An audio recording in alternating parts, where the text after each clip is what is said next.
మన తొలి వెలుగు ప్రేక్షకులు అందరికీ నమస్తే. దేశంలోనే అతిపెద్ద దోపిడీ జరిగిందంట. భారతదేశంలోనే అతిపెద్ద దోపిడీ జరిగిందంట. నాకు తెలిసి ఈ వీడియోని ప్రతి ఒక్క భారతీయులు ఈయన ఉపాయం చేయాలి. అర్థమైన వాళ్ళు అర్థం కాని వాళ్ళు నాముచ్చారు ఎందుకు కానీ అర్థమైన వాళ్ళంతా ఈయన ప్రయత్నం చేయాలి. 400 కోట్ల నగదు ఉన్న 2 కంటైనర్లు మాయమైనాయి అంటున్నా. 400 కోట్ల రూపాయలు. చూడూరి కర్ణాటకలోని బెల్గాం పరిధిలో జరిగిందంట ఈ ముచ్చట. ఈ పైసలు ఎవరివి ఏం కథ అనేది ఎవరికి తెలియదంట. ఈ పైసలు పోయినాయి కానీ మరి ఎవరి పైసలు కావచ్చు ఏం కథ, మరి ఆ ఏ పార్టీ వాళ్ళు ఏం కథ ఎవరికి తెలియదు. మాయి కావంటే మాయి కావంటారు. మరి ఎవరికి కావచ్చు మరి ఈ పైసలన్నీ? ఎవరైతే మనుషులే కదా, రాజకీయ నాయకులే పక్కా ఉంటాయి. దేశంలోనే అతిపెద్ద దోపిడీ. కర్ణాటకలోని బెల్గాం పరిధిలో ఘటన. తనను కిడ్నాప్ చేసినట్లు ఓ వ్యక్తి నాసిక్లో ఫిర్యాదు. ఆ కంటైనర్ల వెంట అతడు ఉన్నట్టు అనుమానాలు. దర్యాప్తు సహకరించాలని కర్ణాటక పోలీసులకు మహారాష్ట్ర సిట్ లేఖ. 5గురిని అరెస్ట్ చేసిన నాసిక్ పోలీసులు. బెల్గామ ఎస్సీ ప్రెస్ మీట్లో వెలుగులోకి. మీడియాలో ప్రచారంతో రచ్చ. నగదు ఎంత, ఎవరిది, దీనిపైన స్పష్టత లేని వైనం. ఓ పని చేయి, ఈ పేపర్ చూసేదానికంటే మామూలుగా చెప్పే ప్రయత్నం చేస్తా. ఇప్పుడు ఈ పైసలు ఎవ్వరి కావు కదా, ఎవ్వరి కానప్పుడు ఏం చేయాలి మరి?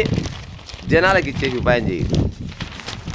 ఈ డబ్బులకు ఇప్పుడు వాడని వస్తే నోట్లో మూస్తారేమో అనుకొని భయపడి రాలేకపోతురు కాబట్టి జనాలకు ఇచ్చే ఉపాయం చేస్తారు. ఈ పైసల్ని చెయ్యరు. ఎందుకు చేయరు? అమ్మో, ఆ పైసలు వెనుక ఎవడోడున్నాడు? లత్కూరుగాలు, లంగా దొంగ బజవాయిగాలు. దేశంలోనే అతిపెద్ద దొంగతనం అట గిది.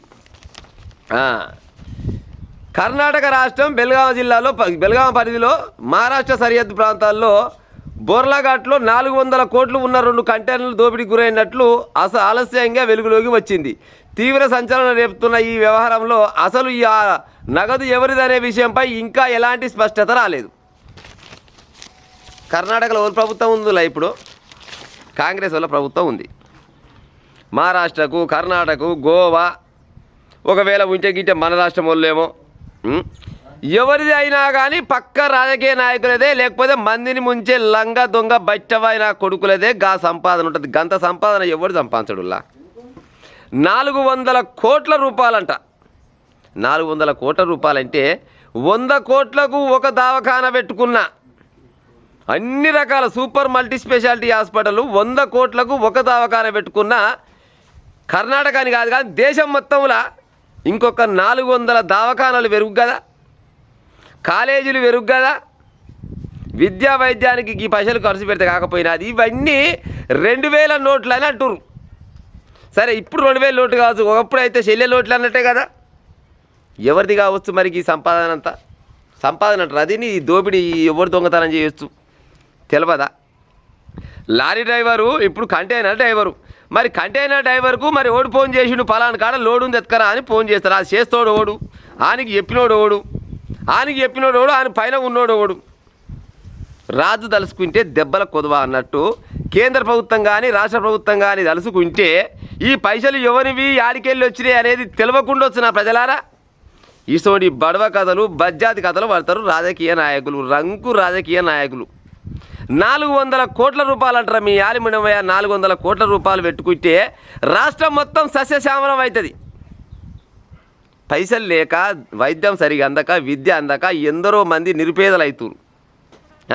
వైద్యం అందక ఎందరో మంది నిరుపేదలు అవుతురు. 400 కోట్ల రూపాయలు ఖర్చు పెడితే ఎంత చక్కదానాల దవాఖానాలు అయితే ప్రజలారా. మరి గసండి దవాఖానాలు కడితే ఏం పుడుతుందిరా మీకు? ఓ దరిద్రం. ఈ డబ్బు ఉందో వాణ్య అంటున్నా, మంది అందరు నేను అన్నాను కానీ ఈ డబ్బులు ఎవరు అనేది వీళ్ళు తెలుసుకోవాలంటే తెలియని ముచ్చట. ఇంకా కూడా తెలుస్తలేదంట. ఆయనే కావచ్చునా, ఈయనే కావచ్చునా, పలానా ఆయనే కావచ్చునా అనుకుంటున్నారంట. కానీ మరి ఎందుకు వాళ్ళే కావచ్చు, పలానోనివే అని ఎందుకు చెప్పలేకపోతున్నారు? 2000 లోటు దాదాపుగా ఈ మధ్యలో చలామణి అయితే లేవు. అవి దొరికినాయి మొత్తం 2000 లోటేనంట. మరి ఉత్త పుణ్యానికి ఇప్పుడు ఆనికెక్కర రాదా, ఈయనకెక్కర రాదా, ఊనికెక్కర అక్కడ వచ్చే నాడు మాత్రం పైసలు అన్నట్టుగా ఇవన్నీ లెక్క. 400 కోట్ల రూపాయలు అంటే ఇసోంటి ఇప్పుడు నేను కూర్చున్న ఈ షెడ్రాస్ వంటివి ఎన్ని టప్పిలు కొడుతురో పాడైపోను. గంత సొమ్ము, గంత డబ్బు ఎవడి అయ్య సొమ్ము, ఎవడి అబ్బ సొమ్ము అని దాచిపెట్టుకుని చెప్పుడు మీరు. ఇక బరాబర్గా కేంద్ర ప్రభుత్వం చొరవ తీసుకోవాలి. అవి కేంద్ర ప్రభుత్వం వల్లే కావచ్చు, రాష్ట్ర ప్రభుత్వం వల్లే కావచ్చు. ప్రభుత్వం వల్లే అంటే బీజేపీలే కావచ్చు, కాంగ్రెస్ వాళ్ళే కావచ్చు, లేకపోతే అక్కడ ఇంకా లోకల్ పార్టీ వాళ్ళనే కావచ్చు, లేకుంటే ఎవరైనా బిజినెస్ వల్ల కావచ్చు. ఎవరివైనా కానీ మందిని ముందు సంపాదించిన సంపాదన అనేది అయితే పక్కా తెలుస్తుంది. సత్యంగా సంపాదించిన సంపాదన గంత ఉంటే అదుల్లో 400 కోట్ల రూపాయలు ఉంటుందా? ఉంటే వాడు చెప్పడా నా పైసలు పోయినాయి, నా పైసలే అని పక్క అడుగుతానికి ఎందుకు వస్తలేరు, ఆడికి పోతే మళ్ళీ వాళ్ళని చెప్పించి కొట్టగలనుకొని అక్కడనే పోయినారు అంటారు. అంటే డబ్బులు ఎక్కువ ఒతకపోతున్నాయి వాళ్ళకు. పోయిన డబ్బులు ఓలివంటే నాయని చెప్పలేని స్థితిలో ఉన్నారు వాళ్ళంటే. ఇసోండి 400 కోట్లు ఇంకా వాళ్ళ దగ్గర ఎన్ని వేల కోట్ల రూపాయలు ఉన్నాయో చెప్పురిగా. లేనోడేమో ఒక్క పూట భోజనం లేక చస్తుంటే వీళ్ళకు ఒతకపోయి 100 కోట్ల రూపాయలు ఎతకపోతే ఎవరివి ఆ పైసలు ఏం కథ అంటోడు, ఇంకా దానికి వారసుడు ఓడు, నాదుడు ఓడు, దానికి దత్తుడు ఓడు వాడికి దగ్గరికి పోయే కాలం లేదంట. మామగా 400 కోట్లు ఏమైనా చెల్లే ఉపాయం ఉంటే రాష్ట్రంలో కానీ దేశంలో కానీ ఏమైనా దవాఖానాలు కట్టే ఉపాయం చేయి ఓ కేంద్ర రాష్ట్ర ప్రభుత్వాలు.